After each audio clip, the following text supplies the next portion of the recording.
Alhamdulillah, alhamdulillahirobbilalamin, wassalatu wassalamu ala asyrofil anbiya'i wal mursalin wa ala alihi wa sahbihi ajmain.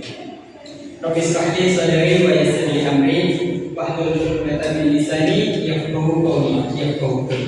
Rabbi yassir wa la tu'assir, Rabbi inna min al-khair. Alangkah pertama segala puji kita Allah yang telah memberikan kepada kita diberi nikmat, di antaranya nikmat sehat dan nikmat sehat, sehingga kita dapat berkumpul di lokal kita ini.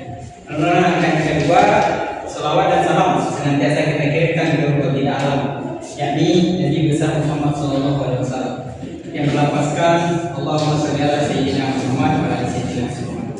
Mungkin di sini saya tidak memperpanjang kalimat saya. Di sini yang saya hormati dan saya banggakan teman-teman perjuangan. Nah, sebelum ini saya akan membahas tentang materi membangun akademi anak. Nah, sebelum kita masuk mulai materi, saya ingin mengajukan sebuah pertanyaan kepada teman-teman. Apa yang lebih penting? Anak yang memiliki nilai akademik tinggi atau anak yang memiliki karakter yang baik? Yang baik. Nah, mungkin jawaban kawan-kawan semuanya menjawab keduanya sangat penting. Namun jika harus memilih karakter yang baik merupakan fondasi utama dalam kehidupan seseorang, sebab kecerdasan tanpa karakter dapat menyebabkan seseorang menyalahgunakan ilmu yang dimiliki. Sebaliknya, karakter yang baik akan membantu seseorang menggunakan ilmu dan kemampuan untuk hal-hal yang bermanfaat. Oleh karena itu, pembentukan karakter anak menjadi salah satu tugas terpenting dalam dunia pendidikan maupun dunia dalam lingkungan keluarga.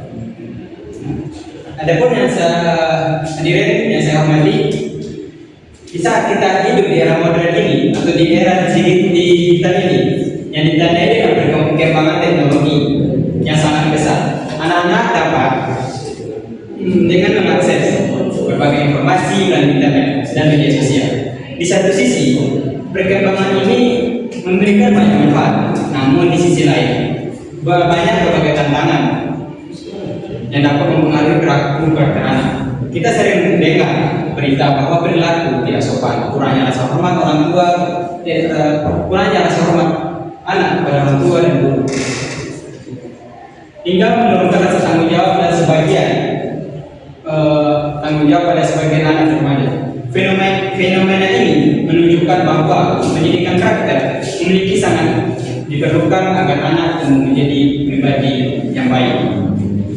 Karakter bukan secara instan, tetapi karakter merupakan hasil dari proses panjang yang melibatkan pendidikan, kebiasaan, pengalaman hidup, dan lingkungan sekitar. Nah, di sini maksud dengan pengertian karakter anak, yang mana karakter adalah sifat, watak, atau apa, atau kepribadian yang menjadi ciri khas seseorang dan tercermin dalam perilaku sehari-hari. Karakter yang baik dapat dengan sikap seperti kejujuran, disiplin, bertanggung jawab, sopan santun, peduli terhadap sesama. Nah, karakter bukanlah sesuatu yang dibawa sejak lahir, melainkan sesuatu yang dibentuk, yang dikembangkan melalui pendidikan dan pengalaman. Nah, di sini saya itu pentingnya membentuk karakter anak. Mengapa pembentukan karakter itu sangat penting? Yang pertama, karakter menjadi dasar dalam pengambilan keputusan, yang mana anak memiliki harus karakter yang baik yang mampu membedakan yang benar dan yang mana yang salah, sehingga tidak mudah terpengaruh dan dari lingkungan negatif. Adapun yang kedua, karakter menentukan keberhasilan seseorang anak, yang mana kesuksesan seseorang tidak hanya ditentukan oleh kecerdasan saja, tetapi juga disiplin, bertanggung jawab, serta kemampuan bekerjasama dengan orang lain. Adapun yang ketiga, karakter membantu menciptakan kehidupan sosial yang harmonis, yang mana seseorang harus memiliki sifat jujur, peduli, dan menghargai orang lain, yang akan lebih mudah diterima oleh lingkungan masyarakat.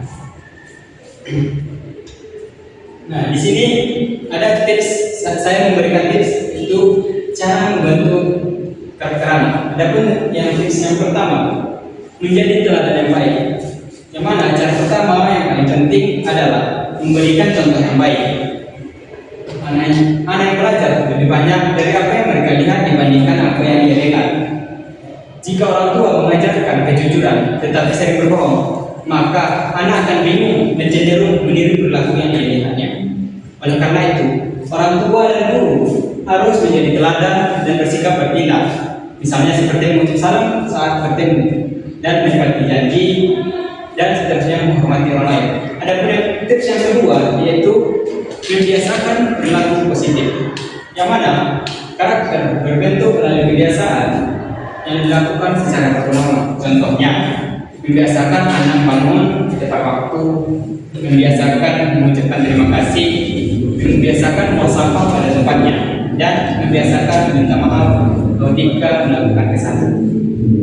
Adapun tips yang ketiga, menanamkan nilai agama, yang mana di sini agama memiliki peran penting dalam membentuk karakter seorang anak. Melalui pendidikan agama, anak diajarkan nilai-nilai agama seperti kejujuran, kesabaran, tanggung jawab, tolong-menolong, dan menghormati orang tua. Nilai-nilai itu akan menjadi pedoman dalam kehidupan sehari-hari seorang anak. Adapun yang keempat yaitu memberikan penghargaan dan motivasi. Nah, ketika anak melakukan sesuatu yang baik, berikan apresiasi. Penghargaan tidak harus berupa hadiah, seperti ucapan sederhana, "Kamu hebat hari ini karena kamu sudah tidur," atau seorang orang tua, ayah dan ibu bangga kepada kamu karena sudah bertanggung jawab. Nah, dari situ dapat meningkatkan rasa percaya diri seorang anak dan motivasi anak untuk terus berbuat baik. Ada pun tips yang kelima yaitu mengawasi lingkungan pergaulan, yang mana lingkungan sangat mempengaruhi perbentukan karakter anak. Teman yang baik akan membawa pengaruh positif, sedangkan lingkungan yang buruk dapat membawa pengaruh yang negatif. Karena itu, orang tua dan guru perlu memperhatikan lingkungan pergaulan anak tanpa harus terlalu mengekang. Nah, ada pun tips yang keenam yaitu mengarahkan penggunaan teknologi atau digital. Nah, di era digital, anak-anak sangat dekat dan gadget di media sosial. Penggunaan teknologi harus diarahkan secara bermanfaat, seperti misalnya membatasi waktu penggunaan media sosial dan memilih tontonan yang mendidik, serta mengajarkan etika yang menggunakan media sosial dengan baik. Dan seterusnya mengawasi konten yang menjadi akses anak. Teman-teman sekalian, mari kita bayangkan ada dua orang anak. Anak yang pertama dibiasakan untuk jujur, disiplin, menghormati orang tua, dan bertanggung jawab sejak kecil. Sedangkan anak yang kedua jarang mendapatkan bimbingan, serta dibiasakan disiplin dan bebas melakukan apa saja tanpa alasan. Nah, menurut teman-teman, bagaimana masa depan kedua seorang anak itu? Tentu saja sebagai besar dan teman-teman akan mengatakan bahwa anak pertama akan memiliki peluang lebih besar untuk menjadi pribadi yang sukses dan dihormati oleh masyarakat. Hal ini menunjukkan bahwa karakter yang baik merupakan investasi jangka panjang yang akan menentukan masa depan seorang anak. Nah, teman-teman sekalian yang saya hormati, dari pemaparan yang telah saya sampaikan dapat kita simpulkan bahwa karakter menjadi fondasi utama dalam kehidupan anak, yang mana karakter yang baik tidak muncul secara tiba-tiba, tetapi dibentuk melalui keteladanan, kebiasaan, pendidikan agama, motivasi, serta lingkungan yang baik dan penggunaan teknologi yang bijak. Oleh karena itu, kita sebagai calon pendidik, orang tua maupun anggota masyarakat, kita memiliki tanggung jawab untuk serta dalam membentuk karakter generasi muda. Mari kita mulai dari contoh hal yang sederhana, seperti sikap jujur, disiplin, menghormati orang lain, dan memberikan contoh kepada yang baik kepada anak-anak yang sekitar kita. Karena anak yang berkarakter yang baik bukan hanya menjadi kebanggaan keluarga saja, tetapi juga menjadi harapan bagi bangsa kita.